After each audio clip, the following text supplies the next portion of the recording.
Welcome to Surviving Saturday, a podcast about holding on to hope in the midst of life's difficulties, disappointments, and dark seasons. Times like that remind us of the agony and despair the followers of Jesus felt on the Saturday of Easter weekend, in between the Friday on which he was crucified and the Sunday on which he rose from the dead. That Sunday forever changed the way that humans can relate to God. But what does it look like to be honest about the very real pain we experience in the in-between? To fervently cling to hope in the God who promised us his peace and his presence, at times when he feels distant or even cruel. I'm Wendy Osborne, a licensed counselor in Charlotte, North Carolina. And I'm her husband, Chris, a marriage mediator, conflict resolution coach, and trauma-informed storywork coach. Join us each episode for authentic conversations about how life not turning out as we'd expected has created the contextual soil for the growth of a tenacious hope in the resurrection and in a God who is still making all things new. Hi, we're back. Last time I shared from my perspective a story that happened 7-ish years into our marriage about a job loss. Yes. And so today, Chris, we're going to have you share the story from your perspective, and we're going to unpack a little bit of what that revealed about what you were depending on and just how it struck you. Okay. Yeah, so let's just jump right in. Okay. And I want to kind of set the stage for when the job loss came. I think we mentioned when you were telling the story, we had just had our second child, but some other context for when this happened was during that time that we had, we're getting adjusted to a brand new newborn. Our oldest had actually accidentally scratched my cornea. Didn't mean to, but like I was, holding them close or something, and their hand struck out or something. So somewhere in there, like I think we had a 7 or 8 day old had to go to the emergency room. Yeah, you were in a lot of pain. Yeah, because we thought it was like, oh, just injure my eye, ha ha ha, kind of get through it quickly. But it actually kept being sort of a stabbing pain in the middle of the night. And so we went to the emergency room and kind of dealt with that. And like, what is this? This is such a random thing, barely even had, she's 2.5, she barely has fingernails. But somehow just randomly kind of scratched my cornea. So we'd had a night in the ER. And then this is right before Thanksgiving of 2000, my grandmother passed away. Yeah. And this was the grandmother, my mother's mother, we had been really close to. We had lived with her right after the divorce. We had moved to the town where she lived after the divorce and stayed I right down remember the street. her so well. Oh my gosh. So my most beloved grandparent, my grandfather had died long before that when I was in 6th grade. And I had very little relationship with my dad's parents. His mother had died probably when I was a teenager, but we weren't close to her. And then we reconnected with that grandfather much later, but this was my beloved grandmother. So we actually, with a less than 2-week-old and a 2.5-year-old, packed up the car and drove down to Albany, Georgia, we mentioned before, for my grandmother's funeral. Because I had kind of grown up in the church and sort of had active faith, like got tapped to give her eulogy. So I'm preparing to kind of, speak in front of the church about my grandmother's life with everybody there. We're staying in a hotel, trying to adjust to, I think we had all this stuff for a second child, but we're still trying to figure out how do you take care of a toddler and a newborn at once. And on top of all of that, we got a rip-roaring stomach bug. Oh, it was awful. I got a stomach bug the night before I'm supposed to give this eulogy. I think I've written out, or I know generally what I'm going to say, but I'm up in the middle of the night, and it was one of those awful stomach bugs that your system is completely shut off, going off every different direction. So I'm up most of the night. We get up the next day, go, and I'm giving the eulogy and giving this almost essentially like a sermon in front of all these people. And I see you leave during the service. Oh yeah, it was terrible. And I knew exactly what was happening. It was now hitting you. And so we're just exhausted, drained, somehow made it through that. We get back to church. I think this is the Sunday right after Thanksgiving. And we literally were describing this to somebody else at our church and saying, we feel like Job. Like, we don't even know what else can happen. This is just ridiculous. And it was right after that happened that I go in on Monday And I think it was either that Monday or Tuesday. That's when the law firm, it was a very small law firm, only 3 partners, sat me down and said, this isn't working out. We're going to give you some time, but you need to find a new place to work. And this was, I had just barely even been there a year. And so that sort of lands, and it was pretty devastating. And I think my sort of bent was, um, okay, I got to get through this. I had been sort of starting to wrestle with, and I'd thought about calls to the ministry at different points in time before going to law school. Not much once I had gone. But really what stirred up in me was I think I was an elder in the church at that point in time.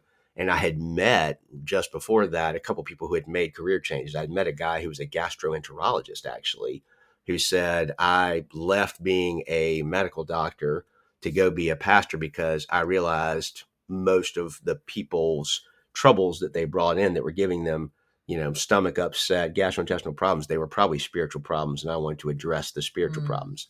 And so having just had a taste of being an elder, and we had started working with some couples in difficult situations and all that sort of thing, and we were leading a community group and all that, I'm like, oh, maybe this is what's happening for God to get me into the ministry. And so literally I do remember, because I'd been thinking about that and intrigued by the fact that somebody could make a career change at all, to go into ministry. And then, so yes, I stopped on the way home from this office in South Park. I stopped in at RTS at the seminary and got a brochure and thought about, gosh, maybe I should go back to school and go back to seminary.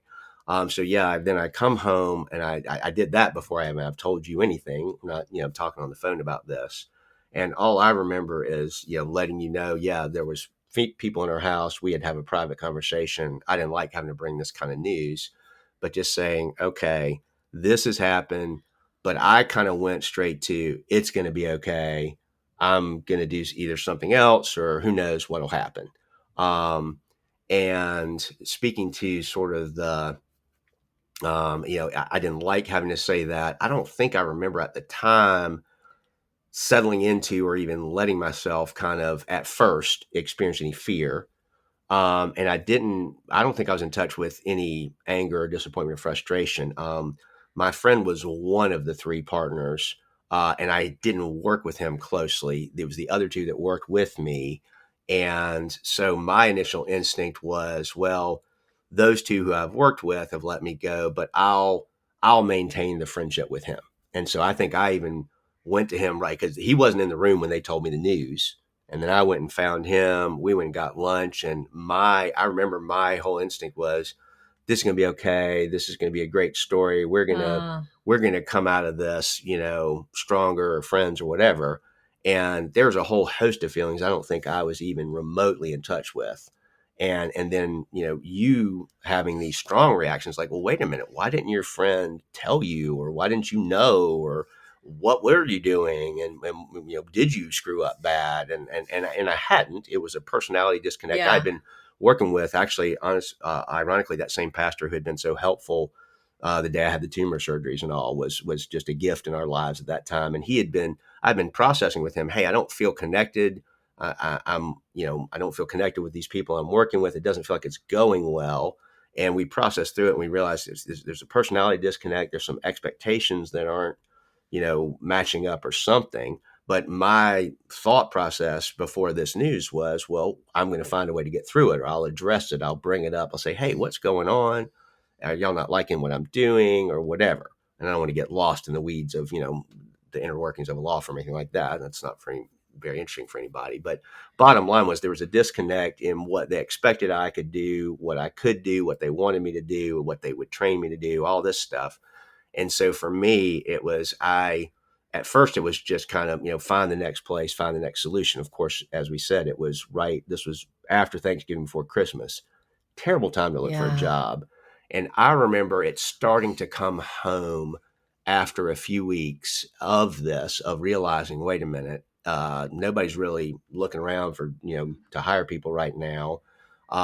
We had another conversation that was helpful during that time frame with a couple that had been kind of a mentor to us in an informal sense. And They were in leadership in the church and had us over for lunch lots of times. And I remember sitting with that couple and the husband in particular, who's a gifted businessman in Charlotte, Ken Samuelson. I can name Ken because he just was such a great blessing during this time. But I shared with him sort of my idea of, you know what, I think I'm going to leave law and go into ministry or something. And it's either he or somebody else. He said, well, here's the thing, you're going to go to seminary, but how are you going to pay for life? And I had gone to college and law school, on scholarships basically, and I had either got enough money, or maybe had a little student loan money, but I had sort of funded, a student life, a student existence. Yeah. That was a little different from once you have a mortgage and car payments and mouths to feed. And so I was thinking very naively, well, I'll go to, graduate school again and get scholarships, which you couldn't, people were like, well, yeah, but you got to, have a job still to pay the bills. How are you going to go to school? All that stuff. And so I moved away from the idea of I'm just going to go to seminary. Then I realized, well, maybe I can go into ministry and not get a seminary degree. I know what I'll do. I'll develop a ministry for lawyers. That's what I'm going to do. I'm going to, my judge that I had clerked for before that was really active in Christian Legal Society. We need a local Charlotte chapter of Christian Legal Society. I'll start that. I'll get people together and I'll create this basically parachurch ministry type organization. And this gentleman, Ken, was so kind in talking me through that. And he said, Chris, the question I have for you is, you're going to start a ministry to lawyers. Have you ministered to any lawyers? Like, do you have a sort of a track record of ministering to lawyers that you can build on? Because vision sort of has to be in place before people are going to commit resources. Because I'm like, oh, I will fundraise and I'll ask for people for money and all this stuff. And he's like, well, but you got to have something to point to that, hey, the model works, some kind of proof of concept. And that was kind of sobering and in the kindest and best way. And the other great thing about what he shared with me during that time is he also shared that he was very successful in insurance, financial planning, all that. And he shared about a time when he was about 27, 28, not much different age than I was, when he had lost a job. And I remember him saying, my wife and I were, while I'm in this period of unemployment, debating what do we have the money to buy a can of paint? Oh, yeah. Like we need to paint a room, in our house. Can we even do that? And he had erred on the side of, well, I got to do something with this time. And I remember I sort of, followed in his footsteps in that I had to do something with the time, because when you're looking for a job, and again, my place of employment had given me a while to try to look for something new. But they said basically, or I had to do something with the time. Like you can put job feelers out there, you can send resumes out, you can try to get interviews, but then you have all that waiting time. And when we got to the end of, the law firm eventually said, look, I know you haven't found anywhere. It's like, mid-February, after they've sort of told me in early December or late November, your last day is February 15th. And so there was fortunately, we only had like a 2-week gap in there where I didn't have any employment. I was able to get a contract job with the law firm that I ended up loving, staying at, becoming a partner. I landed at a really good place as a result of this. But the getting there, it started as it went. I think I had ridiculous optimism to start with, or I'll just, I'll figure it out. We'll make the best of it. It'll work out okay. To, oh gosh, I do have some feelings. Oh, wait a minute. Wait, what do I think about my friend? And my friend who didn't give me a heads up and sort of was passive when the other guys were saying he's not working out, it's not going very well. I realized there are other ways that could have happened. There are other ways that could have played out where I might have felt at least a little bit more cared for. They might not have changed the result, but I might have had a heads up. I might have been able to plan. I might have been able to adjust my performance, whatever. And so we ended up actually, I got in touch with some feelings. And then it was like, well, dang, now I am mad and now I am frustrated. And again, that same pastor who was just a great godsend at the time, I remember he did some conflict resolution work with us and had me and my friend have to sit down and we couldn't fix it. We couldn't talk through it. That whole naive image I had of, oh, this is going to be a great story. This is going to be fine. This is going to all work out. There'll be forgiveness and mercy, blah, blah, blah. When that shattered and sort of fell apart, and partly because, we were communicating about it, trying to deal with it, and we couldn't. is going And haywire. partly, I'm thinking you got to a place where you had to contend with the fact that there was something that mercy and grace needed to cover. Yes. Because mercy and grace in the abstract are hollow. Yeah, that's a good way to put it. They're sort of a fast forwarding, a spiritualizing. It can be the form it takes sometimes, or just an optimistic. Let's get past this, and I think that was a pretty deep seated drive in me. Yeah. Where do you have ideas of where that came from? So that's a really good question, and I'm glad you asked it. Earlier earlier today when we were walking, I'm still trying to think through it, but as I look back on it, I think there's some roots of that in my family growing up, and in particular, my mom was very much the sort of eternal optimist, and the, you know, we're going to get through this. I was remembering actually a phrase that she said a lot, like, we're just gonna make the best of it. We're just gonna make the best of it. We're just gonna make the best of it. I can hear her saying it. And I've been trying to Yeah. connect that to when was she saying that? Under what circumstances? And I know it was a lot. And I think one of the major ones had to be when she made the decision to leave my dad after 3 years of just utter chaos. Story for another time, but basically he had a lot of challenges with substance abuse, mental illness, unfaithfulness. We had 3 years from the ages 7 to 10 that I was growing up. Yeah. They were in absolute chaos of conflict. He had been hospitalized in mental hospitals about 2 or 3 times during that time frame. And so my dad would be gone for lengthy periods of time, either in a mental hospital or times that they separated because their conflict was so difficult and bitter. And we would be adjusting to, the new circumstances, the new situation. And we did that so many times. And I think that's just what sort of got absorbed into me of, Yeah. well, we're just gonna make the best of it. We're just gonna make the best of it. Like this, I'm not saying we never grieved or felt, but I know I can sort of connect with my fourth, fifth grade self of like, I am just trying to put on the face I need at school each day to get done what I need to get done. And sort of by the time I get to school, I'm sort of checked out anyway, because so much has been going on at my house. Yeah. When I hear that, we're just going to make the best of it. We're just going to make the best of it. And I knew your mother. I met her when I was about 13, and I loved your mother deeply. And she said similar phrases later when we were married and had children. But I feel the sense of a door slamming in my face. Mm. And I don't know how it was for you, but it to me reads as a refusal to enter into reality and grieve what is actually happening. It's this desire or this belief that a person should rise above and not have to deal with the things that really Jesus came to deal with. And that definitely resonates. And I think that's a lot of what just got ingrained in me. That was how how I learned to survive. Basically, I can't stop to feel the sadness, the anger, the weight of what's there. Partly because if I do, I felt like it would crush me. I don't know that I felt like I don't know what to do with that. I don't know that I would emerge from that. And some of it was this, well, I've got to make things happen. I've got to be, take my share of things and move forward and be positive. Well, and if there was so much chaos swirling in the family and you're 7, 8, 9, and 10, I wonder if there was room for you to have any feelings.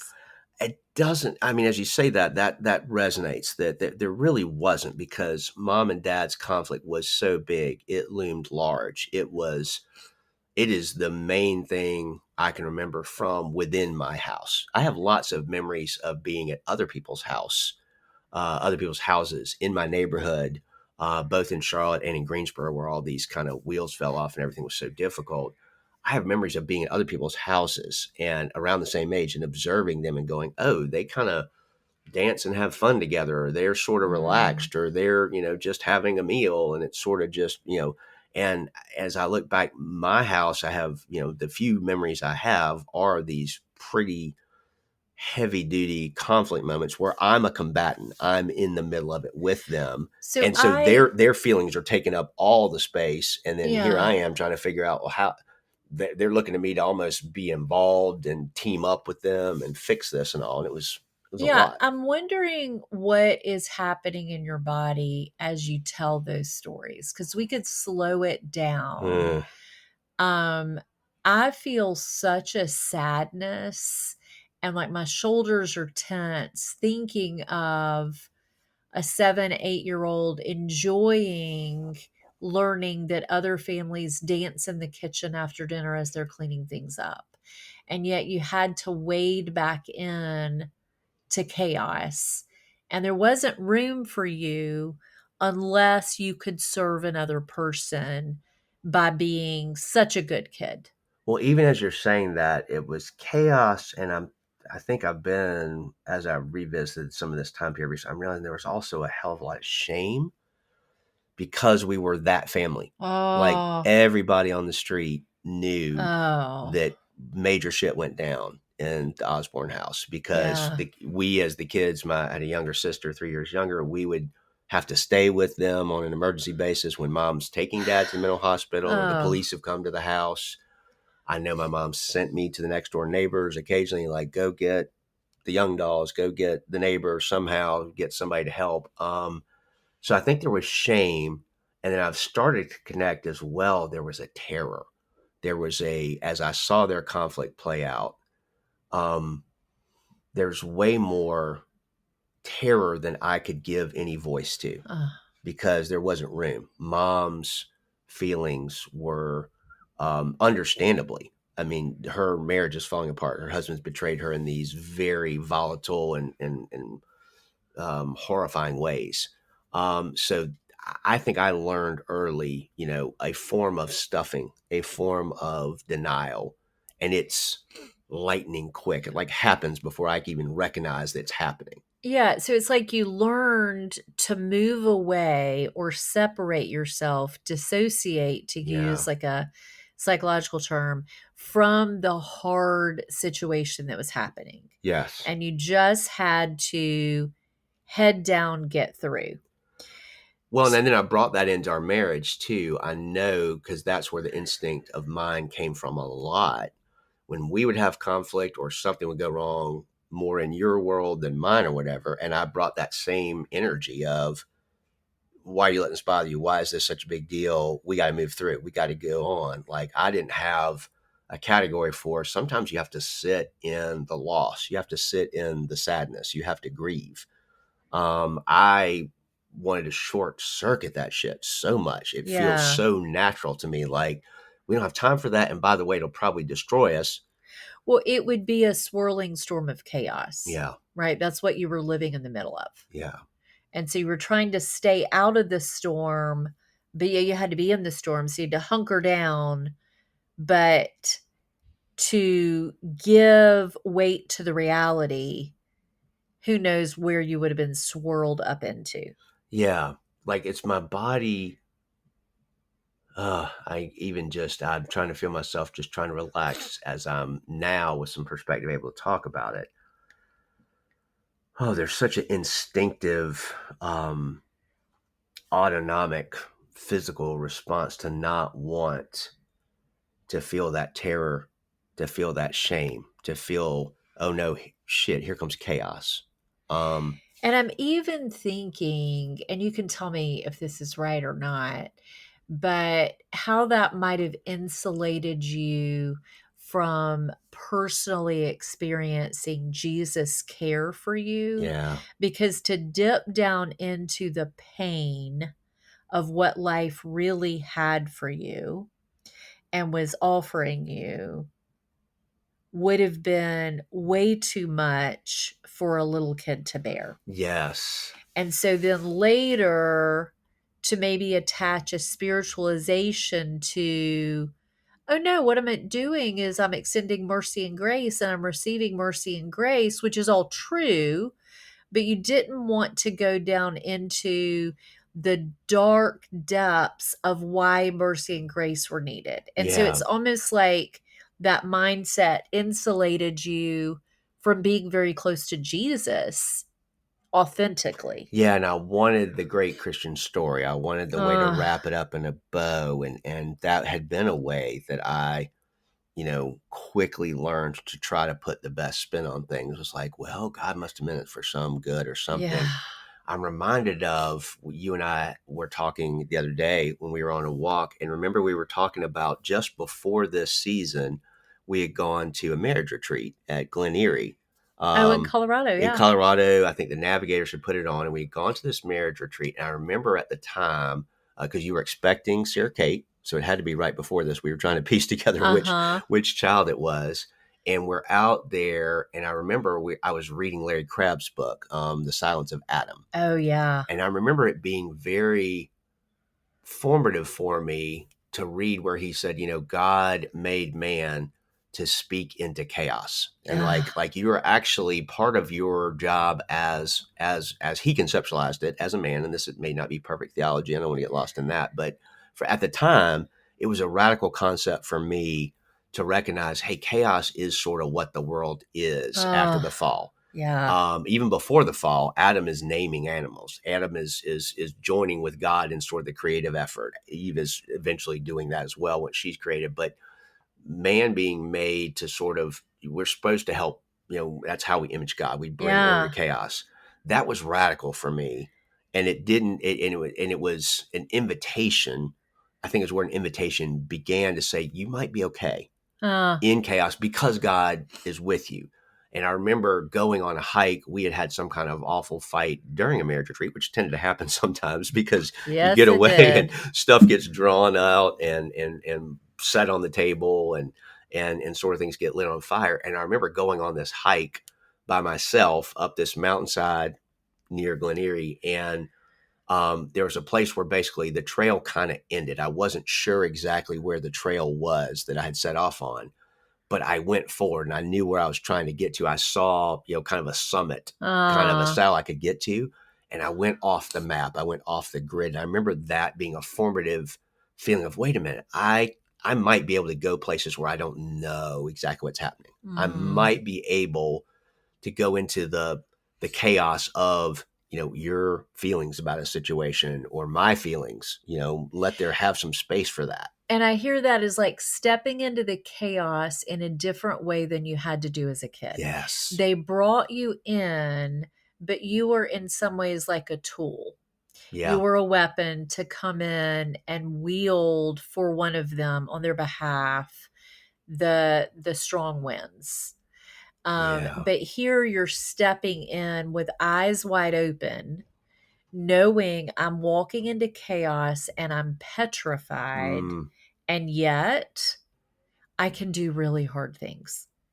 And even when things don't wrap up, which I think we're old enough to know is more often the case, I can walk in the chaos. That God is there in those places. He's not in my denial. He's not in my pretending, but he's very much here on the ground in my reality. He's not in my escape. He's not in my instantaneous shutdown. Yes. Because that doesn't give him much of a chance to show up. Even though I'm saying I want this great storybook ending. Yeah. Of, we forgive each other. Everybody's all the believers have grace here. The real Jesus isn't containable like that. Yeah. Yeah. And so I think that was at least on my mind at some point as we started trying to navigate through that and really wrestling with, okay, what does the future look like? And again, God in a weird way provided that 2-week gap that we had.